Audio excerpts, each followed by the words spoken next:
A Bíblia, provavelmente o livro mais influente que já existiu, certo? Mas e se a forma como a gente lê esse livro estiver, em parte, um pouco equivocada? Nesta análise, vamos mergulhar no que os estudos modernos revelam sobre as origens, as contradições e até os segredos escondidos nesse texto.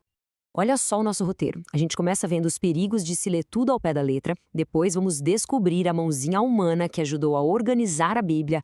Na sequência, a gente resolve uma das contradições mais famosas, decifra o código por trás dos números e, para fechar, descobre um erro de cálculo que mexe com o nosso calendário até hoje.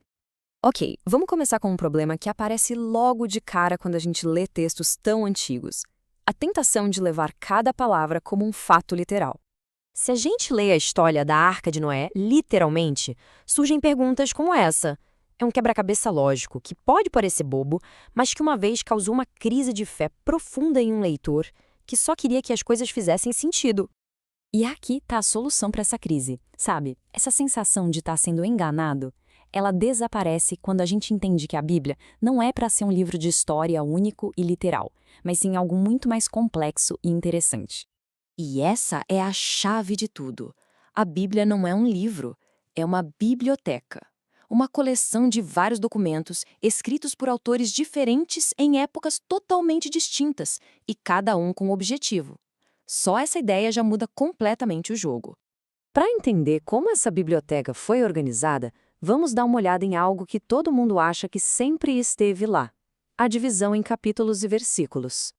Pois é, originalmente os textos eram um bloco só. Imagina só, rolos e mais rolos de texto corrido, sem nenhuma pausa, sem capítulos, sem versículos e nem mesmo a pontuação que a gente usa hoje. Essa transição de um texto fluido, que era feito para ser lido em voz alta, para um texto todo segmentado, feito para a gente achar as coisas rápido, foi uma das mudanças mais radicais na história do livro. Essa estrutura que a gente conhece hoje só foi aparecer mais de 1000 anos depois. Os capítulos foram criados por um arcebispo, Stephen Langton, para facilitar os estudos. Já os versículos vieram bem depois, com um editor chamado Roberto Stefano para ajudar na hora de imprimir os livros. O resultado é que, embora essa estrutura seja incrivelmente útil, ela é uma edição humana. E como toda edição, não é perfeita. Às vezes, os editores cortaram uma frase no meio, ou pior, acabaram juntando em um mesmo versículo ideias de autores que nem se conheceram. E essa ideia de autores diferentes é exatamente a peça que faltava para a gente resolver um dos mistérios mais famosos que aparece logo nas primeiras páginas da Bíblia. É isso mesmo. A gente mal abre o livro de Gênesis e já dá de cara com uma coisa curiosa.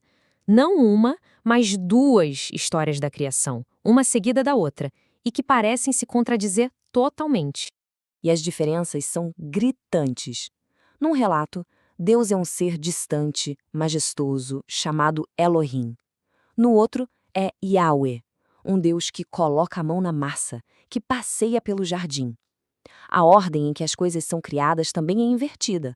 Em um, os humanos são os últimos. No outro, o homem é o primeiro de todos. A solução está em reconhecer que são dois autores diferentes. O primeiro, que os estudiosos chamam de javista, conta uma história mais antiga, com um jeitão de folclore. O segundo, um autor sacerdotal, escrevendo séculos depois, durante um período de crise, cria uma narrativa teológica para reforçar a fé num Deus todo-poderoso e organizado.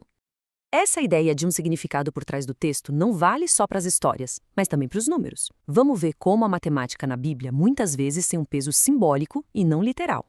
Por exemplo, a gente lê sobre figuras como Lameque, que supostamente viveu centenas de anos. A idade registrada para ele não é um número qualquer, mas um perfeito 777. Esses números não são aleatórios, eles são um código. Numa época em que a ideia de vida após a morte ainda não era muito clara, viver muito era o maior sinal da bênção de Deus. Então, números como 777 não significavam uma idade literal, mas sim uma vida de perfeição e de favor divino. Mas nem todos os números são só simbólicos.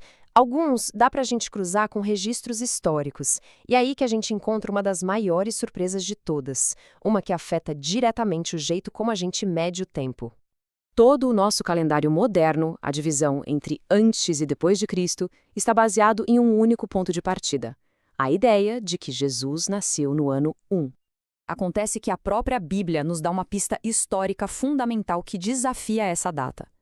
O Evangelho de Mateus diz com todas as letras que Jesus nasceu no tempo do rei Herodes. E aqui está o problema. Os historiadores, usando fontes da época que não são a Bíblia, como os textos de Flávio Joséfo, sabem com certeza que o rei Herodes morreu no ano 4 antes de Cristo. Isso significa que um monge Dionísio, que criou o nosso calendário lá no século VI, simplesmente errou a conta. Ele se baseou em um dos evangelhos, mas esqueceu de cruzar a informação com a data da morte de Herodes. O resultado foi uma defasagem de alguns anos. Quando a gente ajusta os dados históricos, a gente chega a uma conclusão que soa até como um paradoxo. Jesus Cristo, muito provavelmente, nasceu antes de Cristo, ali por volta do ano 6 ou 7 antes de Cristo.